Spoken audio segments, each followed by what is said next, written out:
Mamdani memang tak guna, tapi dia juga penipu yang tak guna. Sebab dia berpura-pura bahawa dia sebenarnya boleh menangkap Perdana Menteri Israel Netanyahu. Dan dia terus bertegas dengan ancaman-ancaman ini, walaupun dia langsung tiada sokongan undang-undang untuk perkara ini.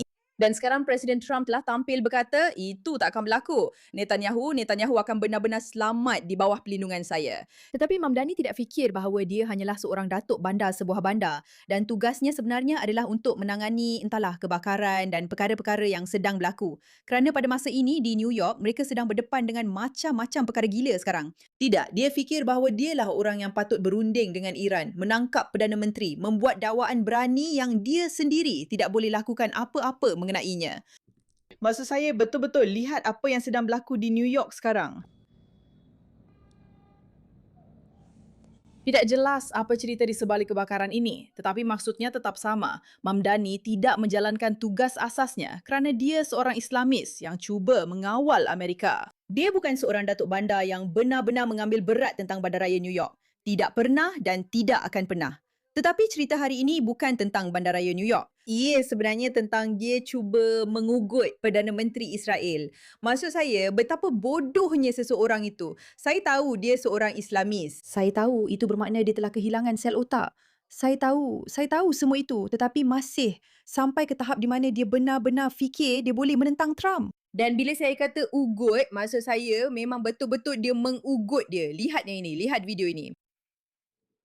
Maksud saya, lelaki ini terlalu besar kepala sampai saya rasa nak muntah dan seseorang perlu buang misai itu. Tiada apa yang saya lebih benci pada seorang lelaki selain daripada misai. Bila bercakap tentang Benjamin Netanyahu, kita sedang bercakap tentang seseorang yang tertakluk kepada waran tangkap Mahkamah Jenayah Antarabangsa. Dan dia tertakluk kepada waran tangkap ini atas dakwaan jenayah terhadap kemanusiaan, jenayah perang dan dia adalah arkitek kepada genosid terhadap rakyat Palestin di Gaza sebagai Perdana Menteri Israel. Ini bukanlah penilaian pribadi saya. Kerja yang bagus, Mamdani. Kerja yang bagus, Mamdani. Awak berjaya menggunakan kesemua istilah klise dari buku panduan Islamis. Ya, semuanya. Awak hanya campakkan semuanya sekali. Dan jenayah terhadap kemanusiaan, genosid dan ICC. Semuanya. ICC itu korup. Ia sebenarnya bukan mahkamah yang mempunyai sebarang bidang kuasa. Mereka hanya suka menjalankan manuver politik dan Amerika berusaha setiap hari untuk menyingkirkan mereka kerana mereka tidak waras. Dan mereka fikir, walaupun tiada siapa yang mengundi mereka, mereka boleh sahaja membuat keputusan undang-undang untuk semua orang. Tetapi sudah tentu, siapa yang peduli tentang itu? Mamdani ada di sini untuk mempertahankan rakyat daripada genosid. Mamdani, kenapa awak tidak uruskan jalan-jalan di New York? Kenapa awak tidak pastikan sampah dibersihkan? Kenapa awak tidak cuba cari jalan supaya tidak mencuri daripada orang kaya dan menyebabkan mereka semua tinggalkan bandar awak? Kenapa awak tidak uruskan apa yang sepatutnya awak uruskan sebagai seorang datuk bandar daripada mendakwa yang awak boleh lakukan perkara yang sebenarnya awak tak boleh lakukan? Kerana semua pihak berkuasa undang-undang seperti yang akan kita lihat sebentar lagi mengatakan perkara yang sama. Mamdani tak boleh lakukan ini. Ia adalah fakta dalam rekod awam. Dan saya percaya bahawa apabila kita undang-undang tempatan, dan itu sahaja yang saya ingin tambah tentang perkara itu.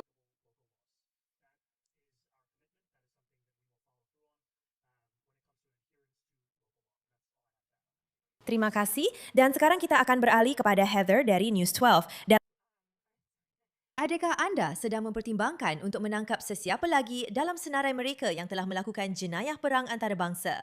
Maksud saya ialah jika waran dikeluarkan terhadap seseorang oleh Mahkamah Jenayah Antarabangsa, Jawapannya tidak. Dia hanya akan beri anda omong kosong politik seperti kami akan lakukan segala yang dalam bidang kuasa kami. Tidak. Anda tidak akan buat begitu, Mamdani, kerana anda memang tak boleh. Secara undang-undang, anda memang tak boleh lebu bodoh. Apa-apa pun, itu satu penghinaan kepada kening lembu. Saya minta maaf. Saya minta maaf. Saya minta maaf. Saya minta maaf. Saya minta maaf. Lihat, saya nak tunjukkan kepada anda semua. Zoran Sidumo, saya nak tunjukkan kepada anda semua respons daripada Netanyahu dan respons daripada Trump. Bahlul. Zoran si penipu, Zoran si kaki auta, Zoran si penyanggak. Maksud saya, ya betul. Dia memang betul. Ini semua adalah gambaran tentang Zoran Mamdani. Dia patut guna semua ini dalam kempen politiknya yang akan datang. Maksud saya begini, dengar ini. Ini bekas Datuk Bandar Eric kan? Ia tidak mengambil masa berminggu-minggu atau berbulan-bulan untuk pejabat penasihat undang-undang bandar memberitahu dia bahawa dia tiada cara sah. Dia tahu itu. Dan adakah dia bercakap dengan Pesuruhjaya Polis? Sebab siapa yang sebenarnya akan buat tangkapan? Adakah dia bekerjasama dengan pihak berkuasa persekutuan? Jadi kita perlu fikirkan bagaimana retorik ini pertama sekali memang tidak baik untuk dilakukan, tetapi ia juga berbahaya untuk rakyat Amerika di luar negara. Awak tahu, sejak saya tidak lagi memegang jawatan, saya telah mengembara ke beberapa negara yang berbeza. Anda tidak boleh memberi isyarat bahawa di sini, di Amerika, kita tidak akan menghormati pemimpin berdaulat sesebuah negara. Dan anda akan bercakap seolah-olah seorang datuk bandar tempatan menangkap individu tersebut.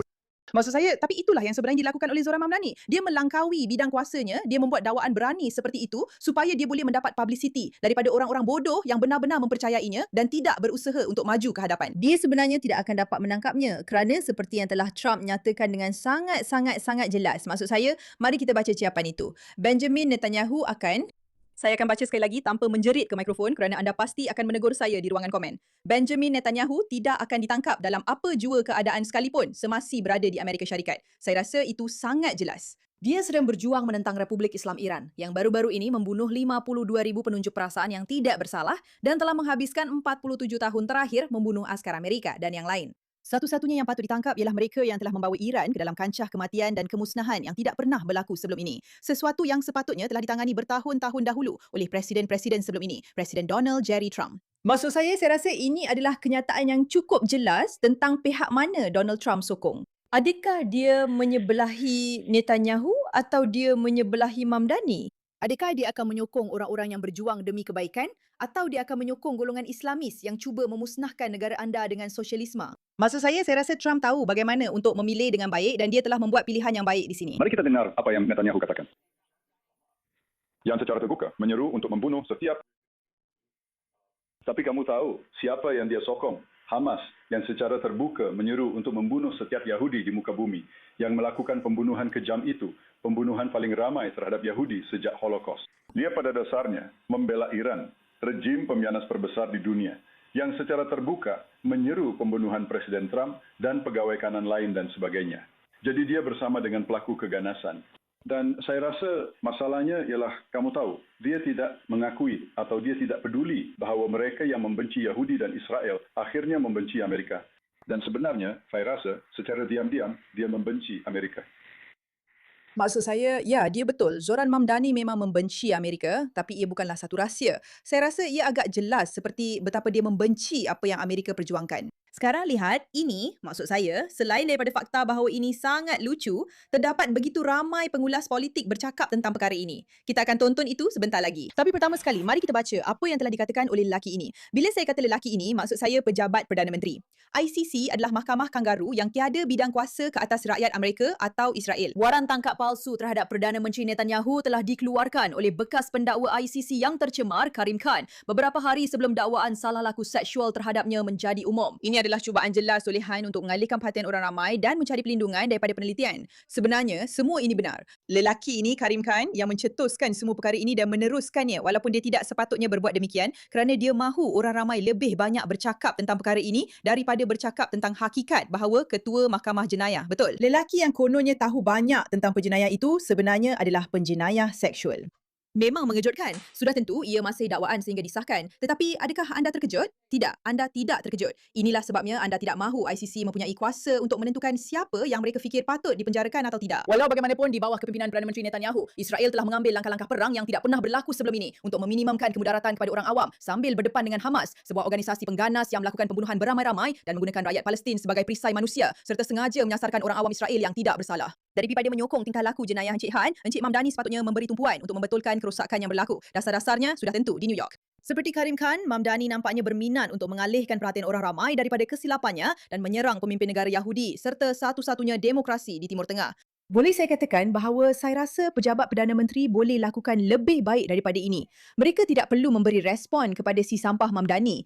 Mereka memang tidak perlu ambil peduli kerana dia tidak waras dan dia tidak mampu lakukan perkara ini. Dia juga berbohong tentang banyak perkara dan berpura-pura boleh lakukan sesuatu yang sebenarnya dia tidak mampu. Dan orang ramai mula perasan di mana-mana. Anda tidak mahu ICC yang menentukan siapa dan bila orang patut ditangkap. Saya beritahu anda sekarang, itu adalah perkara yang tidak baik untuk anda percayai kerana anda langsung tidak tahu apa-apa tentang ICC dan itu memang disengajakan. Anda tidak tahu bagaimana orang-orang ini mendapat kuasa. Anda tidak tahu apa pegangan politik mereka. Dan tiba-tiba mereka ada kuasa untuk mereka-reka undang-undang. Tidak, ia bukan satu sistem yang berkesan. Anda sepatutnya boleh memilih wakil anda sendiri dan orang yang anda undi itu sepatutnya boleh membuat keputusan. Malangnya, anda telah mengundi Mamdani yang merupakan satu kesilapan yang sangat bodoh.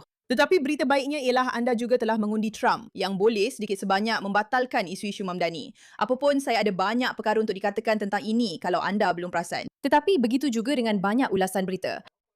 Benjamin Netanyahu tidak akan ditangkap dalam apa-apa cara, bentuk atau rupa sekalipun. Semasa di Amerika Syarikat, saya rasa semua orang membuat saya resah kerana Trump secara aktif menyokong Netanyahu seperti ini. Tapi apa pendapat anda? Kedua-dua mereka telah melakukan beberapa perkara yang paling menakjubkan bersama-sama dan merekalah yang sebenarnya boleh melihat dengan jelas. Mamdani, si psycho, tidak. Terdapat tajuk utama yang agak mengejutkan dari New York City. Saya tahu Zoran Mamdani ialah salah satu topik kegemaran Anda. Sekarang dia bercakap tentang menangkap ketua negara, Netanyahu. Mari kita ketepikan dahulu pendapat sesiapapun tentang Netanyahu. Seorang datuk bandar di sebuah bandar Amerika tak ada kuasa begitu.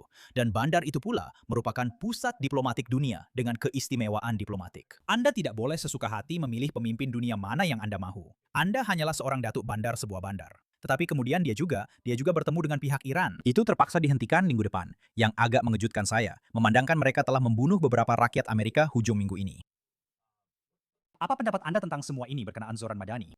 Ia memang gila. Ada lelaki ini yang datang ke negara ini dan pada dasarnya membenci segala yang negara ini perjuangkan. Dia benci sistem perusahaan bebas kita. Dia benci, Anda tahu, seperti yang ditunjukkan oleh dasar-dasarnya, orang kulit putih dan penganut Kristian.